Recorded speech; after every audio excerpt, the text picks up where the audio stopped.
अस्सलामुअलैकुम everyone, welcome to my profit series. Profit series में आज हम बात करने वाले हैं एक अजीम नबी के बारे में जिनका जिक्र कुरान और हदीसों में कई मर्तबा आया है, और वो हैं हज़रत याकूब अलैहिस्सलाम। हज़रत याकूब अलैहिस्सलाम हज़रत इसहाक़ अलैहिस्सलाम के बेटे और हज़रत इब्राहीम अलैहिस्सलाम के पोते थे। उनका सिलसिला नबूवत एक बरकत भरा सिलसिला था जिसमें अल्लाह ताला ने बहुत सी कौमों को हिदायत दी। हज़रत याकूब अलैहिस्सलाम का लक़ब था इसराइल, और उनकी औलाद ही आगे चलकर बनी इसराइल कहलाई। हज़रत याकूब अलैहिस्सलाम बचपन से ही बड़े नेक, ईमानदार और अल्लाह के बंदे थे। कुरान में उनको सब्र, शुक्र और इबादत का नमूना बनाकर बयान किया गया है। उनका दिल बहुत नरम था और उनकी आदत बहुत सुकून देने वाली थीं। हज़रत याकूब अलैहिस्सलाम ने अपनी ज़िंदगी में 2 शादियाँ कीं। अल्लाह ने उनको बरकत दी और उनके 12 बेटे हुए। इन्हीं बेटों की औलाद से अल्लाह ताला ने बनी इसराइल की नस्ल को पैदा किया। हज़रत याकूब अलैहिस्सलाम अपनी औलाद को बहुत प्यार करते थे, लेकिन सबसे ज़्यादा मोहब्बत उनको अपने बेटे हज़रत यूसुफ अलैहिस्सलाम से थी, क्योंकि यूसुफ अलैहिस्सलाम बहुत हसीन, नेक और सब्र करने वाले थे। याकूब अलैहिस्सलाम की ज़िंदगी का सबसे बड़ा इम्तिहान था उनका प्यारे बेटे यूसुफ अलैहिस्सलाम से जुदा हो जाना। उनके भाई यूसुफ अलैहिस्सलाम से जलन करते थे, इसलिए उन्होंने एक दिन उनको कत्ल करने की सोची, मगर बाद में प्लान बदलकर यूसुफ अलैहिस्सलाम को एक कुएं में डाल दिया। फिर आकर अपने वालिद हज़रत याकूब अलैहिस्सलाम से झूठ कहा कि यूसुफ को भेड़िए ने खाकर डाल दिया। इस वक्त हज़रत याकूब अलैहिस्सलाम ने सब्र का दर्स दिया। कुरान में आता है, उन्होंने कहा फ़सब्रुन जमील, यानी मैं खूबसूरत सब्र करूँगा जो अल्लाह के लिए होगा, शिकवा के बग़ैर। उनका ये सब्र इतना अजीम था कि अल्लाह ताला ने उनको सब्र करने वालों के लिए मिसाल बना दिया।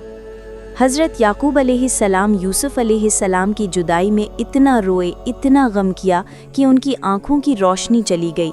कुरान में ज़िक्र आता है कि उनकी आंखें सफ़ेद हो गई थीं आंसुओं की वजह से, लेकिन फिर भी उन्होंने अल्लाह से उम्मीद नहीं छोड़ी। सालों के बाद जब यूसुफ अलैहिस्सलाम इजिप्ट के वज़ीर बन गए और अपने भाइयों को पहचाना, तब उन्होंने अपने वालिद हज़रत याकूब अलैहिस्सलाम को भी बुलाया। अब अल्लाह की शान देखिए, जिस यूसुफ को उनके भाई खूह में डाल आए थे, अल्लाह ने उनको ही इजिप्ट का वज़ीर बना दिया। तो है कोई उस रब जैसा? कोई भी तो नहीं। उस वक्त याकूब अलैहिस्सलाम को फिर से अपना प्यारा बेटा यूसुफ मिल गया। उनकी आंखों की रोशनी भी वापस आ गई और पूरा ख़ानदान खुशी से एक हो गया। हज़रत याकूब अलैहिस्सलाम की ज़िंदगी के आखिरी पल में भी उनका फ़िक्र था कि उनकी औलाद सिर्फ़ अल्लाह की इबादत करे। कुरान में ज़िक्र है कि उन्होंने अपने बेटों से पूछा कि तुम मेरे बाद किसको इबादत करोगे? उनकी औलाद ने जवाब दिया कि हम उसी अल्लाह की इबादत करेंगे जो आपके वालिद इब्राहीम, इसहाक़ और आपके रब हैं, जो एक अल्लाह हैं। याकूब अलैहिस्सलाम इसी ईमान और यकीन के साथ इस दुनिया से रुखसत हुए। हज़रत याकूब अलैहिस्सलाम की ज़िंदगी से हमें सबसे बड़ा सबक मिलता है सब्र और उम्मीद का। जिस तरह उन्होंने यूसुफ अलैहिस्सलाम के जुदाई में सब्र किया, उसी तरह हमें भी मुश्किलों में अल्लाह पर भरोसा रखना चाहिए। हमें अपनी औलाद की तरबियत और अक़ीदे की फ़िक्र करनी चाहिए, जैसा कि उन्होंने आखिरी वक्त अपने बेटों को नसीहत दी। और सबसे बड़ी बात, कभी भी अल्लाह की रहमत से मायूस नहीं होना चाहिए। याकूब अलैहिस्सलाम की ज़िंदगी एक मिसाल है ईमान, सब्र और शुक्र की। अल्लाह ताला से दुआ है कि वो हमें भी याकूब अलैहिस्सलाम जैसे सब्र और यकीन नसीब करे। तो ये था याकूब अलैहिस्सलाम का वाक़या। आप नेक्स्ट कौन से प्रॉफिट की स्टोरी सुनना चाहते हैं, प्लीज़ कमेंट करके बताइए। और अगर आपको प्रॉफिट सीरीज़ में इंटरेस्ट है तो प्लीज़ मेरे चैनल को सब्सक्राइब कर लीजिए।